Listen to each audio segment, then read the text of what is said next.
Universe நேயர்களுக்கு எனது அன்பான வணக்கத்தை தெரிவித்துக் கொள்கிறேன் தோழர்களே. கரூரில் நடந்த சம்பவத்தை பொறுத்து இன்னைக்கு தீர்ப்பு கொடுக்கறதா செய்தி வந்திருக்கு.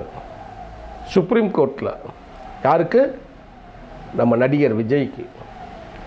அரசியலில் நடிக்கக்கூடிய இந்த காலத்தில் சமகாலத்தில் ஜெயலலிதா அவர்களுடைய மறைவுக்கு பிறகு, கலைஞர் கருணாநிதி அவர்களுடைய மறைவுக்கு பிறகு தமிழ்நாட்டை வேட்டைக்காடாக ஆக்குவதற்காக பலம் ரத்தம் குடிக்கும் ஓநாய்களைப் போல மனிதர்கள் சுற்றுறதை இப்போ பார்க்கலாம். நீங்கள் அரசியலில் ஈடுபட நினைப்பவர்கள் நீங்கள் இதை ரொம்ப சீரியஸாக கவனிங்க.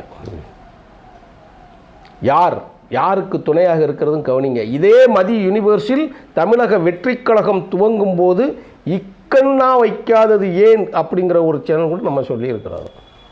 ஏன்னா இது அவன் உருவாக்கிய கட்சி அல்ல, அவன் மூலமாக உருவாக்கப்பட்ட கட்சி என்று நம்ம சொல்லியிருக்கோம். இன்றைக்கி அப்படியே அம்பலமாக வெளியே வந்துருக்கு. பல செய்தியாளர்கள் எல்லாம் சொல்லுவாங்க, நாம் பேசுவது ஆதாரத்தான செய்தி, உண்மையான செய்திகளை நம்ம சொல்கிறோம். நான் சொன்னேன்ல, விஜய் நற்பணி மன்றத்திற்கு பரமசிவம் என்கின்ற ஒருத்தரை ஏற்கனவே தலைவராக ஆக்கி பதிவு செய்யக்கூடிய நேரத்தில் அவங்க அம்மா அந்த பொறுப்பில் இருந்து பின்னாடி போயிட்டாப்புல. அந்த பதவியில் இருக்கிறவங்க எல்லாம் பின்னாடி, கடைசியில் எஸ்ஏ சந்திரசேகர் மட்டும் ஒத்தையில் நின்ன காட்சியை நம்ம பார்த்தோம்.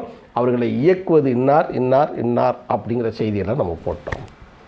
இப்போ திடீர்னு ஒருத்தன் பாண்டிச்சேரியிலேருந்து வந்து அவன் தான் கட்சிக்கு எல்லாமே அப்படிங்கிற செய்தி வந்துட்டா, ஒரு பிரச்சனை என்று வந்த பிறகு மக்களை நடு ரோட்டில் விட்டு ஓடி போயிட்டு இன்னைக்கு வரைக்கும் ஆளக்காலம். செப்டம்பர் 27 கொடூரமான அந்த சம்பவம் நடந்து முடிந்த பிறகு எல்லாம் ஓடி போயிட்டான். அதில் ராஜ்மோகன் என்பவரை சென்னையில் நான் பார்த்தேன், டூ வீலரில். இன்னொருத்தர் இருக்கார், பேரை சொல்லக்கூடாது, வேண்டாம், மதிப்பிற்குரிய மனிதன். ஸ்கூட்டி வண்டி ஆக்டிவா மாதிரி போகிறாப்புல வெளியே வந்திருக்காங்க, ஒளிஞ்சிருந்து வெளியே வந்திருக்கிறாங்க. இன்னும் ஆனந்த காணோம், புஷி ஆனந்த காணோம், எங்கே போயிட்டான்னு தெரியல. தமிழ்நாடு அரசாலும் பிடிக்க முடியவில்லை. ரொம்ப ஒர்க். ஸ்காட்லாந்து ஏலியே பிடிக்கிறதுக்கெல்லாம் கொஞ்சம் வெக்கமாக தான் இருக்குங்கன்னு வச்சுக்கோங்களேன். ஆனால் இவங்களுக்கு பின்னாடி இருக்கக்கூடிய வேலை இருக்குது பார்த்தீங்களா, நடக்கிற வேலையை பார்த்தீங்கன்னா நீங்கள் கனவுலையும் நினைக்காத வேலை நடந்துக்கிட்டு இருக்க தோழர்களே. அதுதான் சுப்ரீம் கோர்ட் எங்கே இருக்குன்னு தெரியாதவெல்லாம் போய் சுப்ரீம் கோர்ட்டில் வழக்கு போடுறான். ஒரு வழக்கு நாமினேஷன் பண்ணுறதுக்கு லட்சத்தில் ஆகும். ஒரு வழக்கறிஞரை பிடித்து வழக்கு நடத்துவதற்கு லட்சங்கள் ஆகும். சும்மா சாதாரண சுப்ரீம் கோர்ட்னா இங்கே நம்ம ஊரில் அந்த டிஸ்ட்ரிக்ட் கோர்ட்டில் இருக்கிறது மாதிரியும் ஸ்டேட் கோர்ட்டில் இருக்கிறது மாதிரியும் ஒரு வழக்கு நினச்சிடாதீங்க. நீங்கள் எப்படி டெல்லி போவீங்க, டெல்லியில் வக்கீல யாரை பார்ப்பீங்க, எப்படி நம்பர் போடுவீங்க, எப்படி உடனடியாக அது விசாரணைக்கு வர்ற மாதிரி இருக்குது. சொல்லட்டுமா? கேஸ் நம்பர் 413 2025, ஃபைல் நம்பர் 58353 2025 எடுக்கிறாங்க. திங்கட்கிழமை நடக்கிறது. அதாவது இன்றைக்கி இந்த செய்தி வருகிற போது அந்த செய்தி விசாரணை. யார் வாதாடுறது தெரியுமா? 1 மணி நேரத்திற்கு இவ்வளவு பணம்னு வாங்கக்கூடிய பெரிய வக்கீல்கள். யாருக்கு? அந்த வக்கீல் யாருன்னே அந்த வழக்கு போட்டவனுக்கு தெரியாது. பேர் முதற்கொண்டு பி. செல்வராஜ். இந்த வழக்கை எடுத்து நடத்துவது யார் என்று கேட்டால் அதை விட பெரிய அதிர்ச்சி யார் தெரியுமா? அதிமுக ஒன்றிய செயலாளர் ஃபைல் பண்ணியிருக்கிறார். இதெல்லாம் மர்ம கதையெல்லாம் இல்லை தோழர்களே, நடக்கிற காட்சியை தான் சொல்கிறோம். இத்தனை சம்பவத்திற்கும் காரணமான விஜய் ஓடி போய் ஒளிஞ்சிக்கிட்டான். அவன் எங்கே இருக்கான்னு கேட்டால் திரிஷாவை பிடிக்கணும், இல்லை கீர்த்தி சுரேஷ் பிடிக்கணும், அவ்வளோதான். இவன் கூட இருக்கிறவங்கள அத்தனை பேரும் ஓடி ஒளிஞ்சிக்கிட்டான். மாவட்ட செயலாளர் உட்பட தேடிக்கிட்டு இருக்க ஒருத்தரும் கண்ணில் கிடைக்கலாம். இவனுங்க கையில் நாளைக்கு நாடு சிக்குனா நல்லா பார்த்துக்கணும். ஏன்னா இவர்களுக்கும் மக்களுக்கும் சம்பந்தமே கிடையாது. அதுதான் இப்போ பிரச்சனையே. இப்போ இவங்களுக்கு ஆதரவாக ஒரு தீர்ப்பு வர வைப்பதற்காக ஒரு பெரிய வழக்கறிஞர்கள் டீம். நீங்கள் சினிமாக்களில் எத்தனையோ பார்த்துருக்கலாம். ஏன்னா நீதிமன்றத்தை பற்றி சில விஷயங்களை வெளியில் சொல்ல முடியாது, அது சட்டத்திற்கு அப்பாற்பட்ட செய்தி. அதனால் நீங்கள் சினிமாவில் நடக்கக்கூடிய சில காட்சிகளை எடுத்துக்கோங்க.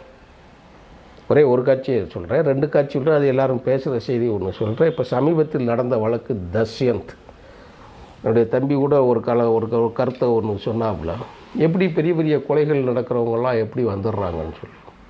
நான் ஒரு செய்தி சொல்கிறேன். பஞ்சாபின் முதலமைச்சராக இருந்த பிரகாஷ் சிங் பாதல் ஒரு வழக்கில் தண்டிக்கப்பட்டு சென்னையில் வந்து கோயம்புத்தூரில் அவரை வச்சிடுறாங்க.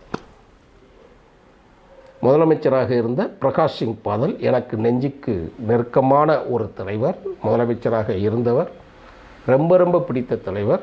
அதற்கு காரணங்கள் பல இருக்குது. நான் விரும்புகின்ற தலைவர், உண்மையிலே பஞ்சாபுக்கு நல்ல சில காரியங்களை பண்ணிய ஒரு தலைவர். அவர் ஒரு கோர்ட்டில் தண்டிக்கப்பட்டு கொண்டு வந்து வச்சுருக்கிறாங்க. சிறைச்சாலை அவருக்கு எப்படி இருந்தது தெரியுமா? அதுதான் உங்களுக்கு சொல்கிறாங்க. அது செய்தி யார் சொல்லியிருக்கா? நான் பேரையும் சொல்லியிருக்கேன். டிஜி ராமச்சந்திரன் சொல்லியிருக்காரு. என்ன எழுதியிருக்காரு தெரியுமா? ரொம்ப ட்விஸ்டான சம்பவம். அதை கேட்கணும், நீங்கள்லாம் கண்டிப்பாக கேட்கணும், உறுதியாக கேட்கணும், சிந்திக்கணும். நீங்கள் வாய்ப்புள்ள தோழர்கள் யாருக்காவது 10 பேர் இதன் மூலமாக இந்த செய்தி, இதன் அரசியல் விழிப்புணர்ச்சி அடைந்தால் நான் தூக்கமின்றி என்னுடைய கருத்துக்களை பிரதிபலன் எதிர்பாராமல் பேசுவதற்கு ஒரு புண்ணியமாக இருக்கும். கொண்டு வந்து வச்சா என்ன தெரியுமா? 4 ரூம் ஃபுல் ஃபர்னிச்சர், அவர் விருப்பப்பட்டதை போட்டுக்கலாம். 25 ஆண்டுகளுக்கு முன்பாக நீங்கள் செக் பண்ணிங்கன்னா வரும். அந்த 4 ரூமில் ஒன்று அவர் தங்குகிற ரூமு, அடுத்த ரூமு அவருடைய சாப்பாட்டு ரூமு, அடுத்து அவருக்கு மசாஜ் செய்கிற ரூம், அதுக்கு அடுத்து அவருடைய மெட்டீரியல் வச்சுருக்க ரூம். நான் சொல்லலை தோழர்களே, டிஐஜி, சிறைத்துறை டிஐஜி தான் சொல்லியிருக்காரு. சிறையில் இப்படி இருக்குமா? ஆமாம், உண்டு அரசியல். ஆனால் இவை அத்தனை தகுதியும் இருந்தும் அதை பெறாமல் மின்விசிறி கூடாமல் இருந்த ஒரே தலைவர் என் வாழ்நாளில் பார்த்தது வைகோ மட்டும்னு சொல்லியிருக்காரு. சரி, விஜயை பற்றி பேசுகிறியே, இதை சொல்கிறேன்னு சொல்லி கேட்கல. இந்த ஓடி ஒளிகிறாங்க இல்லையா, சிறைகளுக்கு என்ன நடந்திருக்குன்னு சொல்கிறேன் இல்லையா. இப்போ நான் அடுத்து சொல்ல போகிற செய்திக்கு இது பொருத்தமாக இருக்கும். இப்போ என்ன நடக்குதுன்னா, இத்தனை வசதி வாய்ப்புகளோடு ஒரு நாளைக்கு 1000 ரூபாய், அன்னைக்கு 10,000 ரூபா, அன்னைக்கு அப்படி 10,000த்துக்கு கூட வரும், 20,000 வரும். அப்படி சகல வசதியோடு இருந்து ஒரு முதலமைச்சர் வெளியில் போகும்போது டெல்லியில் என்ன நடந்தது தெரியுமா? இவர் உள்ளே போயிருக்கிறாரு.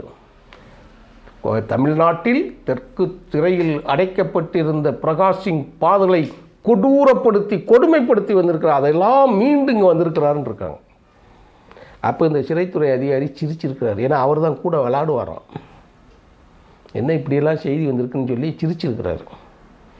ஒரு நாள் உண்மை வெளிவருது இல்லையா? அப்படிங்கும்போது இந்த பிரகாஷ் சிங் பாதல் லெட்டர் எழுதியிருக்கார். நான் சிறையில் என்னை நன்றாக கவனித்து கொண்டீர்கள், என்னை சிறையில் இப்படியெல்லாம் வசதி வாய்ப்பு கொடுத்தீங்க, 4 ரூம் கொடுத்தீங்க, எனக்கு எண்ணெய் தேய்ச்சி அமுக்கி விடுறதுக்கு ஏற்பாடு பண்ணீங்க, எல்லாம் இருக்கக்கூடிய சொன்னீங்க, எல்லாத்துக்கும் உங்களை என் வாழ்நாளில் மறக்க முடியாது அப்படின்னு சொன்னாங்க. இப்போ அதிகாரியாக இருக்கக்கூடிய டிஐஜி ராமச்சந்திரன் என்ன செஞ்சார் தெரியுமா? போலீஸ் இல்லையா, போலீஸ் பற்றியே காட்டிட்டார். இவர் எழுதின கடிதம் இருக்கு இல்லையா, அதை நாடாளுமன்ற அவை கூட்டத்தின் பார்வைக்கு அனுப்பி வச்சிட்டார். என்னாச்சு? அம்பலம் ஆயிடுச்சு. சிறையில் கொடூரமாக கஷ்டப்பட்டு இருந்து வெளியில் வந்துட்டாருன்னு சொன்னாருங்க இல்லையா.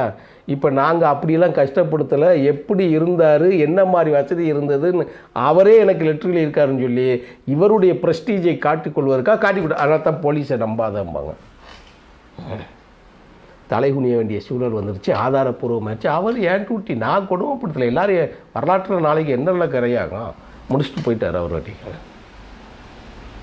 அரசியலில் சிறை இப்படி இருக்கும். தஸ்வந்த் வழக்கில் சிறு குழந்தையை கொடூரமாக கொன்ற வழக்கில் இது ஏன் எதற்கு என்று பொதுமக்களால் மிகப்பெரிய கேவலமாக பேசுவதற்கு தாங்க முடியாமல் வீட்டுக்குள் இருந்த தாயை வெளியே கொண்டு வந்த பிறகு தாயையும் கொடூரமாக கொன்றவன் தஸ்வந்த். அவனுக்கு தூக்கு தண்டனை போட்டாங்க. எங்கே இப்போ 4-5 நாளைக்கு முன்னாடி செய்தி, எல்லோரும் பார்த்தவங்களுக்கு தெரியதை வச்சுக்கோங்க என்ன செய்தி நான் சொல்கிறேன்னுங்கிறேன். இப்போ கூட்டிகிட்டு போயிட்டாங்க. அவன் சுப்ரீம் கோர்ட்டில் கொலை குற்றச்சாட்டுலேருந்து, அதாவது தூக்கு தண்டனையிலேருந்து ரிலீஃப் கேட்டு தான் அவன் போடுறான். அவனை விடுதலை பண்ணிட்டாங்க. இப்போ நான் எதுக்கு சொல்கிறேன்னு தெரியுதா? சுப்ரீம் கோர்ட் விஜய் வழக்கு எங்கே கொலை செய்யப்பட்டு ஒரு சிறுமியை, குழந்தையை பாலியல் பலாத்காரம் செய்து கொன்ற ஒரு கொடூரனை அவன் வெளியில் வந்த பிறகு திட்டிய தாயை கொடூரமாக கொன்ற ஒரு மிருகத்தை தூக்கு தண்டனை உறுதி செய்யப்பட்ட பிறகு 3 நாளைக்கு முன்னாடி அவன் விடுதலை. விடுதலையை நம்ம எதுவும் பேச முடியுமா? இன்றைக்கி என்ன வேணாலும் செய்தி வரலாம் அவங்களுக்கு. நம்ம பேசினா கொதித்து பேசக்கூடிய செய்திகள் இருக்கு. அரசியல் விடுதலை எங்கே நடந்தது? குஜராத்தில் நடந்துச்சு இல்லையா? பல்கிஸ் பானு வயிற்றில் இருக்கும் குழந்தையை பிடுங்கி தரையில் ஓங்கி அடித்து கொன்ற காட்சி இருக்கு இல்லையா? விடுதலை. ஆமாம், திருப்பி பொதுமக்களோட எழுச்சியினால் இப்போ திருப்பி உள்ளே போயிருக்காங்க. எப்படி இருப்பாங்க? டிஏஜி ராமச்சந்திரன் எழுதக்கூடிய கடிதத்திலேருந்து நீங்கள் பார்த்துக்கணும் எப்படிப்பட்ட நாடு என்ன நடந்துகிட்டு இருக்குங்கிறது. நான் சொல்கிறது ஏதோ ஒரு கூத்தாடி விஜயை பற்றி நீங்கள் பேசுகிறேன்னு சொல்லி நீங்கள் நினச்சிக்கிட்டு இருப்பீங்க. நாளை நீங்களும் பாதிக்கப்படலாம்.